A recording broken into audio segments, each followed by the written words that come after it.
kapag pinagana mo lahat ang mga power plants sa ating bansa Opo, opo. na gumagamit ng kung ano-anong mga Anumang klase ng power energy yan, opo, na pinagmumulan nila, oo. kung ano-anong panggatong ang kanilang ginagamit. Pero ibig sabihin, 30 gigawatts. Opo. Wala dyan, sabi ko, sa taya na yan, ilan ang dependable?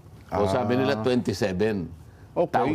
megawatts. O sige, Kako, ngayong nalaman na natin yung kakayahan nating mag-supply, Aha. magkano naman, Kako, magkano naman yung demand, yung pangangailangan ng ating bansa? Ng opo, oo. Sabi niya, yung peak load po natin 19,000 Aba, megawatts. di sobra-sobra pala, oh. Sabi ko, kung 19,000 megawatts, peak load na to, sabi ko, Opo. edi meron tayong sobrang 8,000 megawatts. Opo, megawatt. Sobra-sobra pala tayo. Bakit ka ako napakataas ng kuryente?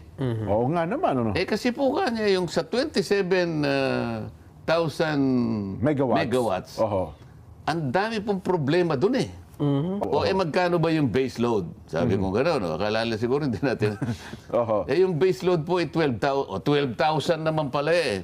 So kahit nakako yung 19 kahit yung 27,000 megawatts na yan, Opo.